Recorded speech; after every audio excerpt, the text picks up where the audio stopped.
오늘은 천사의 얼굴이라는 제목으로 같이 말씀을 나누겠습니다. 여기 서 있는 제가 천사의 얼굴처럼 보입니까?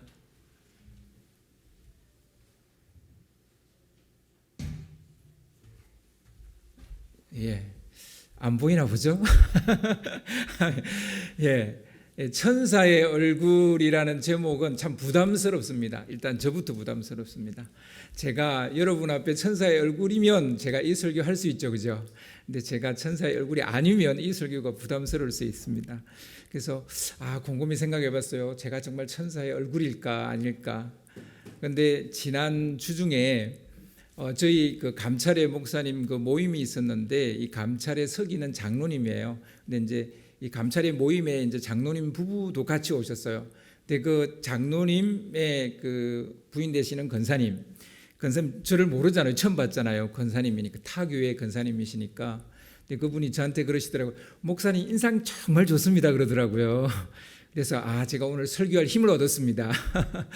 아무튼 여러분, 천사의 얼굴이 되어졌으면 좋겠습니다. 여러분도 천사의 얼굴이 되었으면 좋겠습니다. 아멘.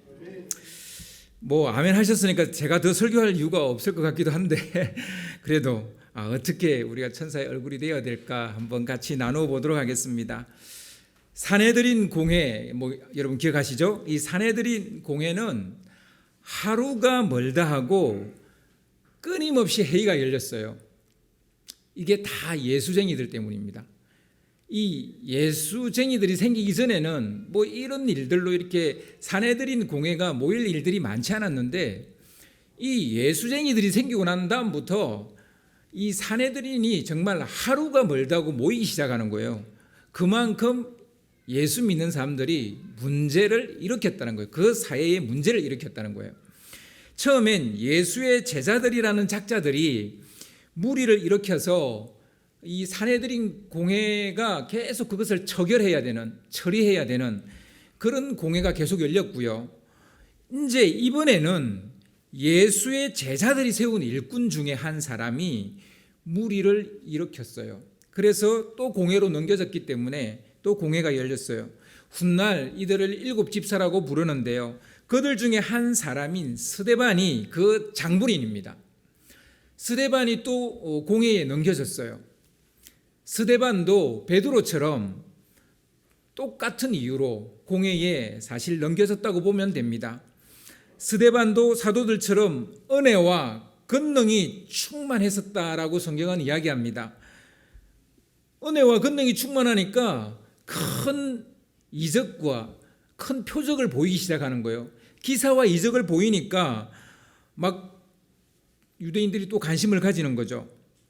그리고 이 스데반은 유대인들에게 말씀도 가르쳤어요. 이로 인해 그 유대인들과 논쟁이 벌어지기도 했다. 오늘 성경은 그렇게 이야기합니다. 그런데 스데반이 지혜와 성령으로 말하니까 그들이 능히 당해내지를 못하는 거예요. 스데반의 그 말발을 이겨내지를 못하는 거예요. 그러니 그들은 이게 이제 자존심이 상한 거예요. 마음이 상했어요.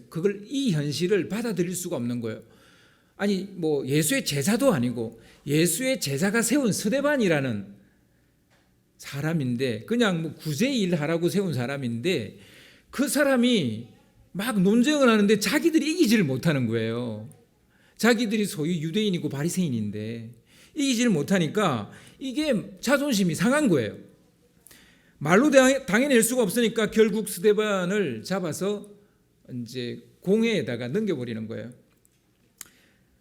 그들은 사람을 매수했습니다.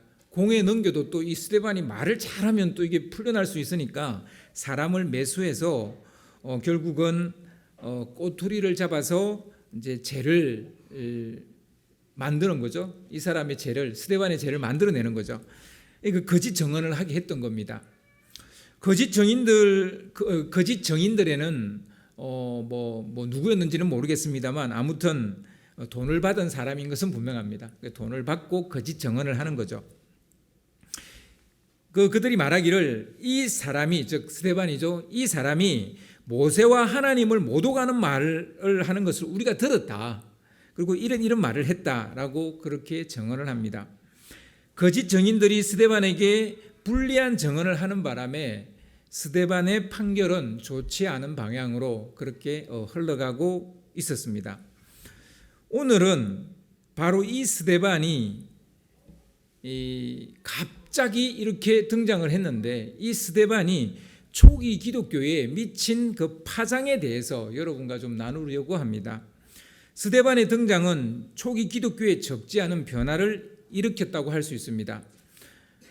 그 몇 가지에 대해서 여러분 같이 살펴보겠습니다. 먼저 하나님의 역사는 사람의 생각을 뛰어넘는다는 것입니다. 그러니까 이 사실을 우리는 잘 알죠. 하나님의 역사가 사람의 생각을 뛰어넘는다는 거, 이거 모르시는 크리스찬들은 거의 없습니다. 그런데 우리는 이걸 아주 자주 이 사실을 잊어버립니다. 그냥 간과합니다. 스데반을 비롯한 새로운 일꾼들은 구제하는 일을 돕기 위해서 뽑힌 사람이 분명히 맞죠. 그런데 그 중에 몇몇 집사는 사도들이 집중적으로 하기로 한 사역을 그들도 합니다. 사도들이 집중적으로 하기로 한 사역이 뭡니까? 말씀을 가르치고 선포하는 것, 복음을 전하는 거였죠. 그런데 몇몇 집사들이 이 일을 하기 시작하는 거예요. 말씀을 가르치는 사역을 하고 또 큰 기사와 이적을 일으키는 거예요. 이 사도들만 하는 거라고 생각했거든요. 그런데 스데반도 하는 거예요.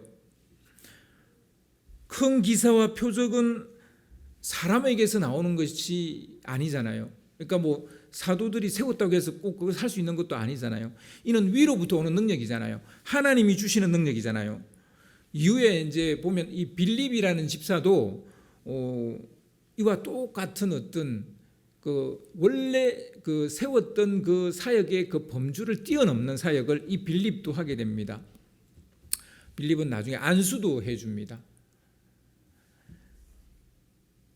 하나님은 사도들이 생각한 것보다 새 일꾼들을 더 다양하게 쓰신다는 것을 알 수 있습니다. 누구는 이걸 보고 스데반이 그 선을 넘은 거 아니냐라고 말할지 모르겠지만, 스데반이 넘은 게 아니고요. 스데반이 자기 능력으로 기적과 이사를 행하는 게 아니잖아요. 하나님의 능력으로 하는 거잖아요. 그러니까 이거는 사도들이 생각한 것보다 하나님께서 이 새 일꾼들을, 이 7 집사를 더 다양하게 사용하신다는 것을 우리가 알 수 있다는 겁니다. 사역의 범위와 한계는 사도들이 정하는 것이 아니라 하나님이 정하는 것이라는 것을 알 수 있습니다. 여러분이 어떤 사역을 하시든 주님을 위해서 어떤 일을 하시든 그건 제가 정해주는 거 아닙니다. 제가 뭐 사무총회 때 뭐 어느 집사님한테 이런 잡을 좀 맡아 주십시오라고 뭐 부탁합니다. 그렇지만 그 이상을 할 수 있다는 거예요. 제가 정해주는 것은 정말 최소한의 어떤 범위일 거고요. 진짜 하나님께서 여러분을 쓰신다면 저는 그것에 대해서 그 어떤 터치도 할 수 없는 겁니다. 그건 하나님께 달려있는 문제라는 것입니다. 7 이 일꾼들은 하나님의 종이고 하나님의 일꾼이지 사도의 종도 아니고 사도가 세운 일꾼도 아닙니다. 단지 사도는 그 도구로, 그들을 세우는 도구로 쓰였을 뿐입니다. 성도들의 역할과 사역이 교회 제도나 전통 혹은 목회자의 지도 아래 갇히기가 쉽다는 얘기입니다. 물론 공동체의 질서를 위해서 교회 조직이나 전통을 무시해서는 안 됩니다. 목회자의 지도와 편달을 무시해서도 안 됩니다. 7 집사는 공동체가 마음을 모두어 만들어낸 결과이죠. 하늘에서 뚝 하고 떨어진 건 아닙니다. 분명히 사도들과 그 공동체가 마음을 모아서 세운 사람들입니다. 사도들이 결정한 결과물입니다. 공동체와 사도들의 아름다운 합의로 만들어낸 새 일꾼들입니다. 하지만 그들이 세워졌을 때 하나님은 교회 공동체와 사도들이 정한 범위 안에 그들을 머물러 있게 하지 않았다는 거예요. 그냥 구제사역만 하게 그게 머물러 있게 하지 않았다는 거예요. 교회 질서 안에서 세워졌으나 성령의 역사 안에서 일하는 스데반을 우리는 볼 수 있다는 것입니다. 그래서 여러분 많은 우리 이제 평신도들이 성도들이 이 목회자나 혹은 교회 시스템에 갇혀버리는 경우가 많습니다. 근데 이거는 성령의 역사를 제한하게 되는 것이 되는 거죠. 그렇다고 해서 아나무인격으로 어떤 그 교회의 질서를 무너뜨리라 이런 얘기는 아닙니다. 물론 목사님한테 상의도 드리고 어떻게 해야 되는지 물어도 봐야 됩니다. 근데 이제 목사님이 그걸 갖다 너무 막 당신의 리더십 안에 가둬두려고 하는 이제 목사님이 계신데 이제 그러면 이제 갈등이 생기는 거죠. 근데 사실은 사도들은 스데반의 이 사역에 대해서 터치하지 않는다는 것을 우리가 알 수 있죠. 그런 구절이 사도행전에 나오지 않습니다. 그러니까 사도들도 처음에는 그렇게 세웠지만 하나님이 저들을 그렇게 사용하시니까 당연히 그것을 받아들였다라는 것을 알 수 있죠. 교회 질서를 무시하면 안 되는 것처럼 성령의 이끄심과 인도하심을 또한 무시해서도 안 된다는 것을 우리가 알 수 있습니다. 여러분 중에 뭐 목회자가 나올 수도 있고요, 선교사가 나올 수도 있습니다. 뭐 여러분 그것을 자녀들에게 제한하지 마세요. 우리 이제 자녀들 중에 뭐 목회자가 나올 수 있고 선교사가 나올 수 있다, 그렇지 않아요. 여러분 조금 눈을 넓게 보시면 이렇게 실버 선교사님도 많아요. 은퇴하시고 하시는 일을 은퇴하시고 선교지에 나가서 봉사하시는 분도 많아요. 그리고 뭐 도중에 뭐 한 30대 40대 때 자기 직장을 정리하고 또 목회자가 되시는 분도 있고 선교사가 되시는 분도 있어요. 그러니까 하나님이 하시는 일을 우리가 제한해서는 안 된다라는 것을 우리가 알 수 있습니다. 스데반이 전면에 나서게 됨으로써 나타나는 두 번째 특이점은 사역의 다양성입니다. 첫 번째는 하나님의 역사는 사람의 생각을 뛰어넘는다는 거였고요. 두 번째는 사역의 다양성을 스데반이 열었다는 거예요. 스데반이 가서 복음을 전한 대상을 오늘 성경은 자유민이라고 부릅니다. 자유민. 구절을 보시면 이른바 자유민들, 즉 구레네인, 알렉산드리아인, 길리기아와 아시아에서 온 사람들에 해당해서 어떤 자들이 일어나 스데반과 더불어 논쟁할세, 이런 말씀이 나옵니다. 여러분 이 말씀 뭐 이해하시고 읽으셨나요? 많은 분들이 이해를 못하고 계세요. 이 구절을. 자유민이라는 좀 생소한 말이 나왔습니다. 이거는 역사적 배경이 있습니다. 로마의 장군 폼페이우스가 유대 지역을 점령을 했어요. 처음으로 로마가 유대 땅을 정복할 때, 점령했을 때, 그때 이제 많은 유대인들이 이 포로로 끌려가게 됩니다. 포로로 끌려갔는데 그들이 다 로마라는 도시로 끌려간 건 아니고요. 로마로도 간 사람도 있고요. 이집트에 있는 알렉산드리아나 구레네라는 그 팔레스타인 앞에 있는 섬이 있죠. 키프로스라는 섬이 있습니다. 그 섬으로 끌려간 사람도 있고, 그리고 터키 반도 중간 아랫부분에 있는 길리기아 뭐 이쪽으로 끌려간 사람도 있습니다.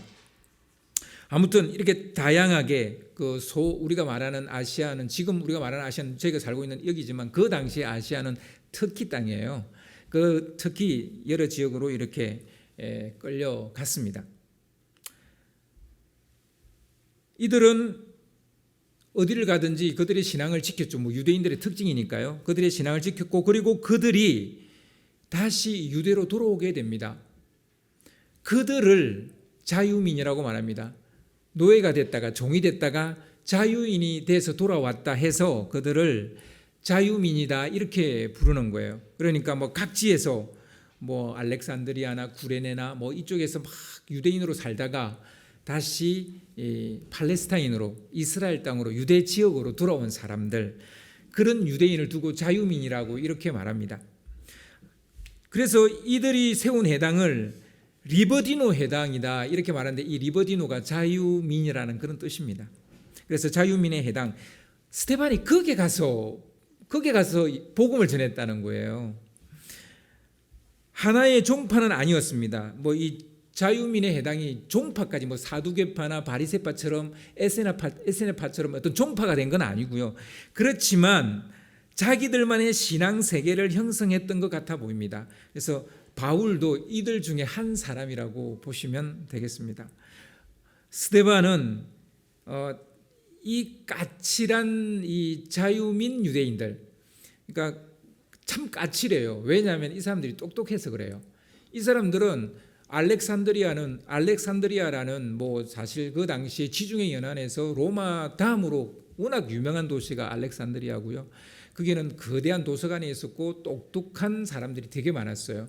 그리고 이제 거기서 이제 철학을 배우고 뭐 그리스 땅이나 터키 땅 그쪽 가서도 이제 철학을 배웠던, 그러니까 헬라적 사고를 하는 사람들. 그렇지만 굉장히 유대교에는 열성적인 사람들. 상처를 받았지만 대단히 도도한 사람들. 그들에게 가서 복음을 스데반이 전했다는 겁니다. 그러니까 헬라 철학을 배웠는데 유대교는 굉장히 보수적인 색채를 띠고 있는, 이제 여러분 우리나라 사람들 중에 이 미국으로 이렇게 이제 뭐 공부하러 가셨거나 이민을 가신 분들이 계시잖아요. 그분들 중에 이제 많은 크리스찬들이 계신데 그분들이 사실 우리나라 크리스찬들보다 더 보수적인 거 아시죠? 그렇습니다. 그러니까 꼭 이와 비슷한 거예요. 그들이 분명히 흩어진 유대인들인데 그들이 돌아왔을 때는 그 땅에 있는 유대인들보다 더 보수적인 어떤 신앙을 가지고 있는 겁니다. 스데반은 그들을 전도의 대상으로 삼았다는 거예요. 그들은 상처받은 사람들이고 소외와 무시를 당했던 유대인들입니다. 그렇지만 도도하고 그리고 까칠하고 그리고 똑똑한 사람들, 뭐 그런 사람들이에요. 스데반은 바로 그들에게 가서 진리 안에서 자유케 되어지는 것이 무엇인지를 가르치려고 했던 겁니다. 그러나 그들은 스데반의 복음을 받아들였을까요? 안 받아들였을까요? 안 받아들였어요. 도도하다 못해 교만했기 때문이에요. 논쟁을 벌이며 막 그들에게 접근했는데 그들이 스스로 구축해 놓은 그 세계 안에서 그들이 나오지를 않는 거예요. 그러니까 어떻게 되겠어요? 처음에는 복음 전하러 갔는데 논쟁이 되는 거예요. 근데 벌써 논쟁이 되고 있다는 것은 저들이 변할 마음이 전혀 없다는 얘기예요. 그죠? 그러니까 이제 논쟁으로 흘러간 거예요. 그래서 오늘 말씀에 논쟁이라는 말이 그래서 나오는 겁니다. 여러분, 우리 그리스도인들 중에 이제 이런 그리스도인들이 있죠. 어떤 동기와 어떤 경위로 어떤 신앙 공동체 내지는 어떤 신앙 색깔을 가지게 됩니다. 어떤 신앙의 세계를 가지게 됩니다. 그런데 그 색깔과 그 신앙에서 나오지를 않는 거예요. 그 안에 딱 들어가서 고집스럽게 그 색깔만 신앙이라고 생각하는 이제 이런 그리스도인들이 있죠. 그래서 자기 세계만 옳다고 생각합니다. 자기 색깔만 진리라고 생각합니다. 근데 이런 분들이 사실은 이제 사실은 좀 상처를 주기가 쉬운 사람입니다. 자기만 옳다고 하니까. 그죠? 이런 교만이 도리어 하나님의 그 일을 하는데 장애물이 될 때도 있습니다. 리버디노 유대인의 대표적인 이제 인물이 바울인데요. 이제 스데반과 바울인데요. 바울은 스데반이 돌에 맞아 죽을 때 그 자리에 있었던 걸로 보면 분명히 리버디노 유대인이죠. 그리고 바울은 길리기아 다수 출신이잖아요. 그러니까 분명히 이 자유민 유대인이 맞습니다. 아무튼 스데반은 자유민이라 불리는 유대인들의 그 고소로 공회에 넘겨졌습니다. 그리고 나중에 바울 되기 전 사울일 때 이 기독교인들을 잡아 죽이는데 앞장섰던 사람들, 바로 그 사람들이 리버디노 유대인들이라는 것을 우리가 알 수 있습니다. 유대 땅에 살고 있는 유대인보다 더 열성적인 사람들이라고 볼 수 있죠. 사도 베드로와 요한은 사두개파에 의해서 공회에 넘겨졌죠. 근데 스데반은 이 리버디노 유대인들에 의해서 공회에 넘겨졌습니다.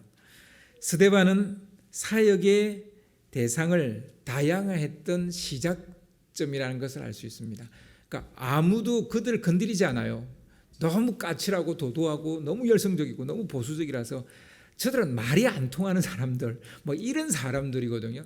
근데 스데반은 사두개파나 바리새파한테 가지 않고 바로 이 리버디노한테 갔다는 거예요. 이게 바로 사역의 다양성이라. 여러분, 전도와 선교는 이렇게 다양화가 되어져야 됩니다. 그 시작점이 누구냐? 바로 스데반이라는 거예요. 여러분, 그래서 이 스데반이 그 위치하는 그 위치, 그 사람의 그 자리가 상당히 중요하다는 것을 알 수 있고, 물론 우리는 그가 첫 번째 순교자라는 것에 뭐 대단한 의미를 이미 부여하고 있습니다만, 그것보다 더 중요한 것은 이 사역의 다양화의 시작점이었다라는 것을 우리가 알 수 있습니다. 스데반의 등장이 보여주는 또 하나의 사실은 기독교는 하나님의 구원사라는 것을 보여줍니다. 우리는 다 알고 있는 사실이에요. 당연히 우리 기독교는 하나님의 구원사 중에 지금 제일 마지막에 하나님이 쓰시는 그 종교다. 뭐 우리 다 알고 있는 사실이잖아요. 그런데 그 당시는 아직까지 기독교가 뿌리를 내리지 않았다고요. 아직까지 소수파에 불과하고 유대교에 비하면 거의 뭐 그 존재감이 없는 그런 상황이 그 당시의 상황입니다. 그런데 이 스데반이 바로 기독교는, 그 초기의 기독교는 하나님의 구원사에 중대한 역할을 하고 있다는 것을 보여준 사람이라는 겁니다. 물론 뭐 스데반 혼자 다 보여준 건 아니지만 보여준 사람 중에 하나라는 겁니다. 스데반은 사도들만이 행하였던 이적과 표적을 행했습니다. 뿐만 아니라 사도들이 집중하려고 했던 말씀을 가르치고 전하는 사역도 했습니다. 스데반의 설교가 사도행전 7장에 나와요. 7장 전체가 그냥 스데반의 설교예요. 그리고 7장이 되게 길어요. 무슨 말입니까?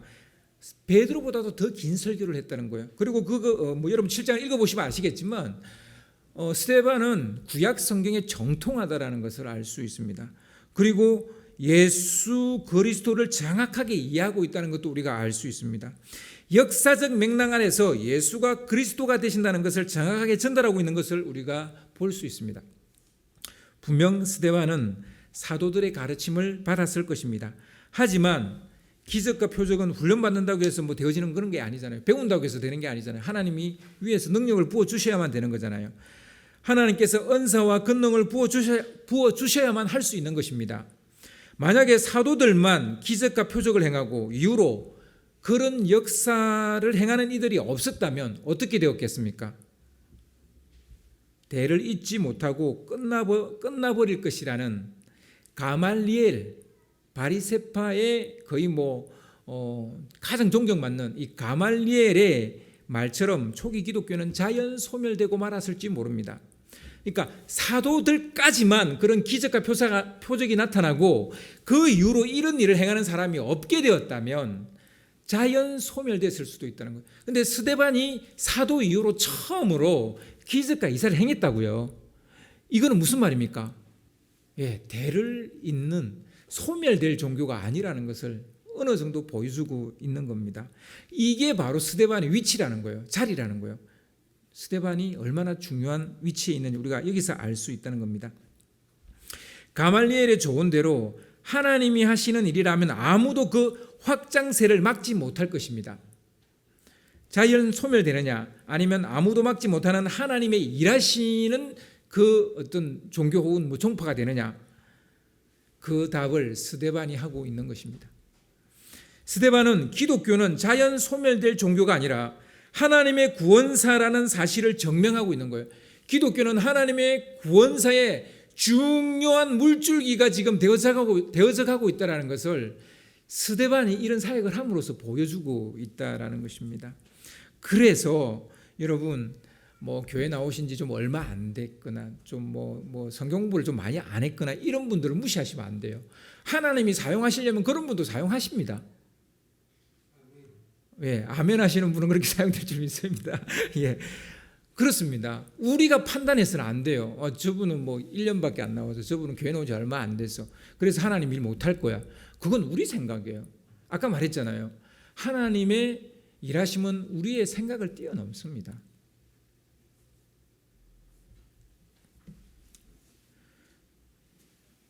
사도도 아닌 사람이 사도 그 이상의 사역을 하게 되는 것이죠. 스데반의 등장 자체가 예수가 유대인들이 기다리는 바로 그 메시아가 맞다는 것을 보여주는 겁니다. 스데반을 통해서 기독교는 1세대를 넘어서, 그러니까 기독교의 1세대는 사도들이에요. 그럼 2세대가 누굽니까? 바로 스데반이에요. 그럼 3세대가 누굴까요? 스데반의 이 설교를 들었던 바울이에요.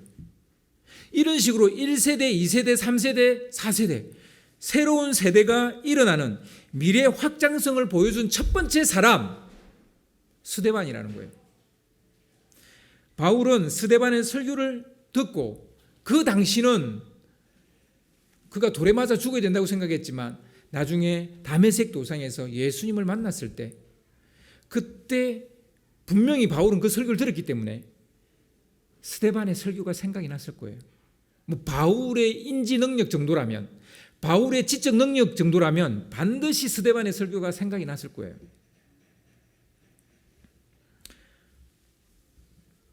바울은 바로 3세대 그리스도인인데 이 3세대와 1세대의 브릿지 역할을 누가 했느냐? 스데반이 했다라는 것입니다. 스데반에게 배울 마지막 이슈는 그의 얼굴입니다.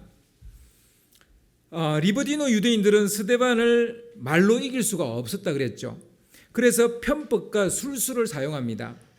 그들은 스데반을 꺾으려고 돈으로 사람을 매수해서 거짓 증인들을 세웠습니다.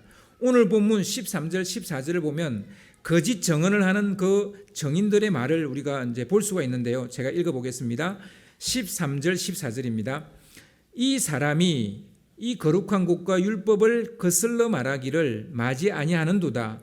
그의 말에 이 나사렛 예수가 이곳을 헐고 또 모세가 우리에게 전하여 준 규례를 고치겠다 함을 우리가 들었노라. 뭐 이게 사실 거짓 증인이라고 하기도 좀 그래요. 이게 뭐 틀린 말도 없어요, 그죠? 우리 기독교는 분명히 더 이상 구약의 성전을 가지고 있지 않습니다, 그죠? 우리가 성령이 가는 우리가 하나님의 성전이 됐습니다. 그리고 예수님이 새로운 성전이 되셨죠. 스데반에게 매우 불리한 정언이 아닐 수 없었습니다. 스데반은 영락 없이 신성모독죄로 잡혀 죽을 수밖에 없는 그런 상황입니다. 스데반이 이 상황을 이해하지 못했을까요? 지금 상황이 어떻게 돌아가고 있는지, 지금 재판이 어떻게 돌아가고 있는지 스데반이 이해하지 못했을까요? 그는 다 알고 있었습니다. 이해하고 있었습니다. 그런데요, 공회원들이 이제 판결도 거의 다 내렸어요. 내리고 난 다음에 일제히 스데반의 얼굴을 빤히 쳐다보는 거예요. 아무리 봐도 좀 이상하잖아요. 좀 이 대목이 이상합니다. 뭐 이제 항복하라는 눈초리일까요? 이제 너 항복해. 이런 정인들이 다 이야기하고 있잖아. 무슨 말 할래? 약간 이런 항복하라는 눈초리일까요? 아무리 봐도 전 그건 아닌 것 같아요. 이런 상황에 놓였는데도 지금 재판을 받고 스데반이 죽게 됐는데 스데반의 얼굴이 천사의 얼굴을 하고 있는 거예요. 그러니까 빤히 쳐다보는 거예요. 저 뭐야? 저 사람 뭐야? 제정신인가? 뭔가 좀 이상한 거예요. 스데반의 얼굴이 천사의 얼굴을 하고 있으니까 빤히 바라보는 거예요. 그래서 15절을 보시면, 오늘 본문 15절을 보시면 공회 중에 앉은 사람들이 다 스데반을 주목하여 보니 그 얼굴이 천사의 얼굴과 같더라. 그러니까 억울해야 되잖아요. 그 얼굴이 억울한 얼굴이어야 되잖아요. 막 죽음 때문에 이제 불안해해야 되는 거잖아요. 막 걱정해야 되는 그런 얼굴이어야 되잖아요. 두려워하는 그런 얼굴이어야 되잖아요. 그런데 천사의 얼굴을 하고 있는 거예요.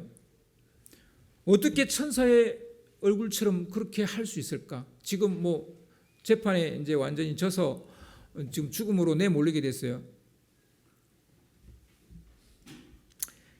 어떻게 천사의 얼굴이 되어졌는지 한 두 가지 정도 이야기하려고 합니다. 첫째, 은혜와 성령으로 충만했기 때문입니다. 오늘 8절 말씀을 보시면 스데반이 은혜와 권능이 충만하여 큰 기사와 표적을 민간에 행하니, 이 은혜와 권능은 기적과 표적만 행하게 하는 게 아니라 그 얼굴을 천사의 얼굴로도 만든다는 거예요. 여러분, 우리가 은혜와 성령으로 충만하면 천사의 얼굴이 되는 줄 믿으시기 바랍니다.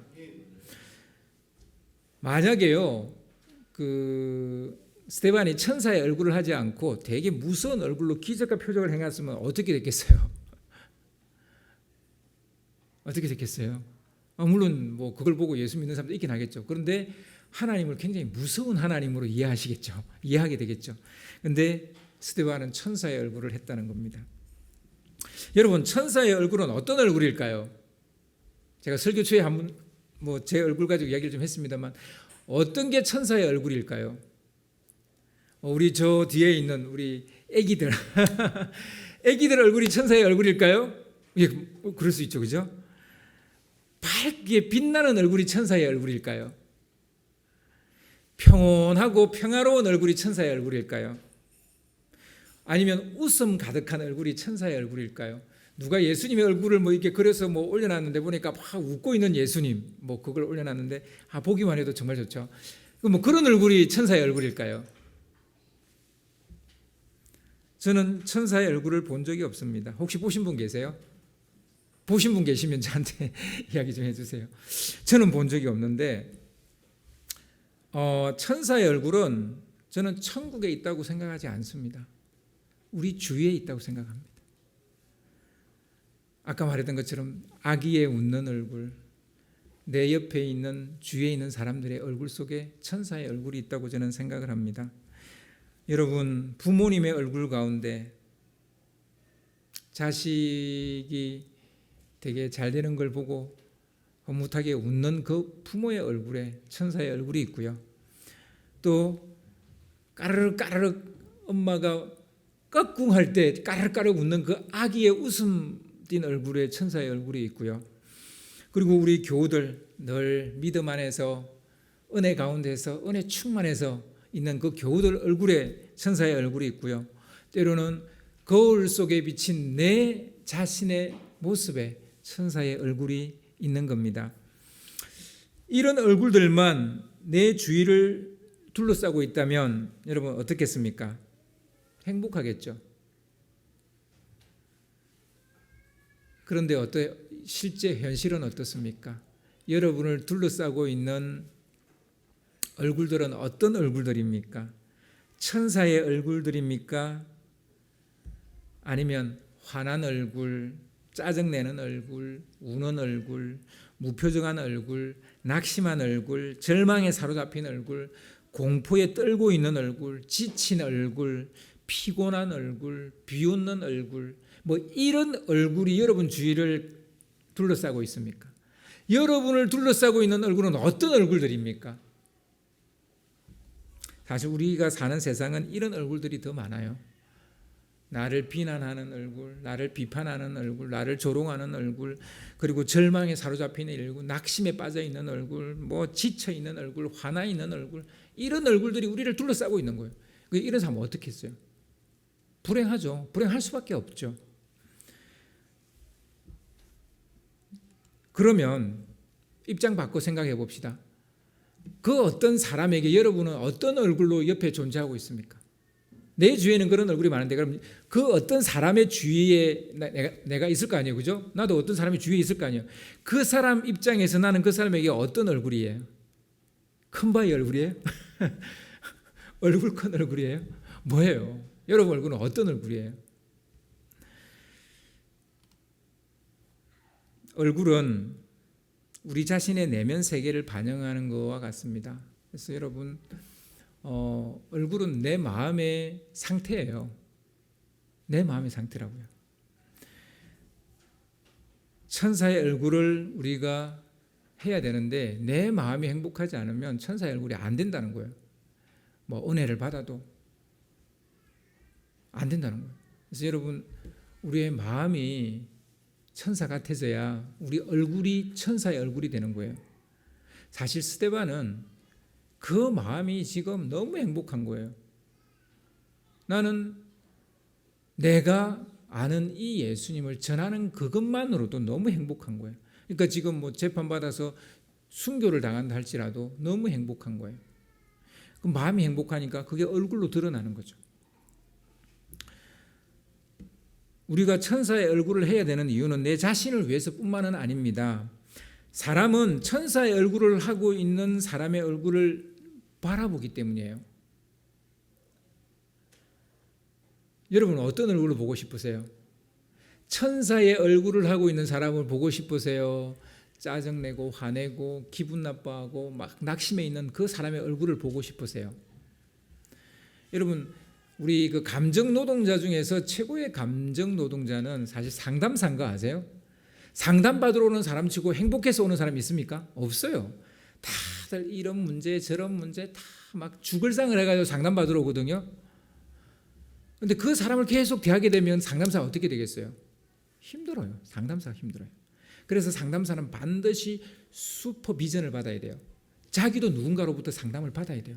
그렇지 않으면 상담사 오래 할 수 없습니다. 자기가 병들어요. 그렇습니다. 우리 이제 법 쪽에 있는 사람들도 다 이런 문제 저런 문제가 있어서 다 법으로 해결하려고 오는 거 아닙니까? 그러니까 이 법 쪽에 있는 사람도 누군가로부터 이렇게 상담을 받지 않으면 자기가 병들 수 있겠다 이런 생각을 저도 해봅니다. 아무튼 다 죄진 사람만 오니까 아니면 죄 지었다고 말하는 사람이 오니까 그렇잖아요. 그래서 여러분 저는 개인적으로 그렇게 생각합니다. 법 쪽에 있는 사람은 반드시 기독교인이 돼야 된다. 안 그러면 자기가 행복한 법조인이 될 수가 없다. 저는 그렇게 생각합니다. 하여튼 학교의 교사든지 어느 직업이 사실 마찬가지일 거예요. 아이들 대하는 거 쉽습니까? 아이들이 웃기만 합니까? 얼마나 미운 짓 많이 합니까? 그 아이들 다 나도 끌어야 되고 또 화도 못 내고 매도 때리지도 못하고 그 아이들을 이제 끌어가야 되니까 얼마나 교사 일이 힘듭니까? 여러분 그렇습니다. 공회원들이 스데반을 빤히 바라본 것은 그 얼굴이 천사였기 때문이에요. 판결은 끝났어요. 그런데 그들은 스데반의 얼굴을 보고 있는 거예요.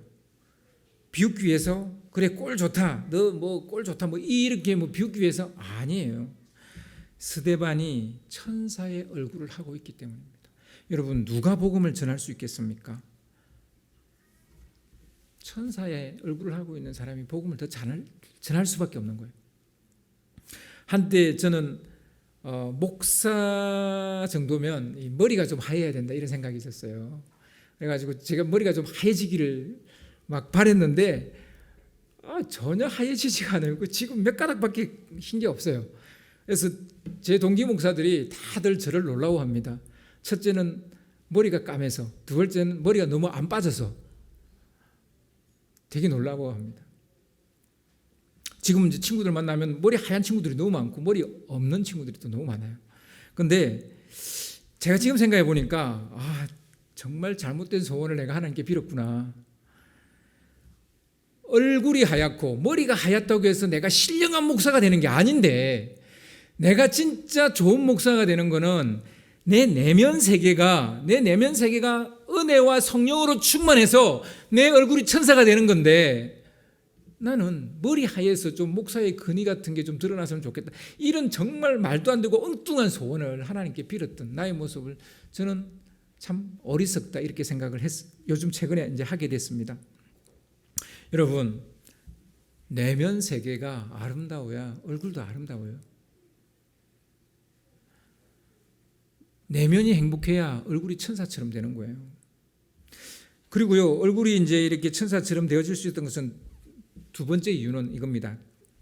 스데반은 답을 가지고 있었기 때문입니다. 10절을 보면 스데반이 지혜와 성령으로 말했다라고 합니다. 스데반이 지혜와 성령으로 말함을 그들이 능히 당하지 못하고 라는 말씀이 10절에 나오죠. 누가 뭐라고 하든 거짓 증인들이 말도 안 되는 소리를 떠들어대든 나불대든 간에 자기 안에 진리가 있으니까 천사의 얼굴이 되는 거예요. 천사의 얼굴이. 스데반은 생명의 말씀이 진리의 말씀이 자기 안에 있으니까 인생의 답을 자기가 가지고 있는 거예요. 인생의 답을 가지고 있으니까 가야 할 길이 어떤 것이든 그 길이 구원의 길이니까 천사의 얼굴이 되는 거예요. 우리 많은 크리스찬들이 분명히 구원의 도를 알고 있습니다. 구원의 길을 알아요.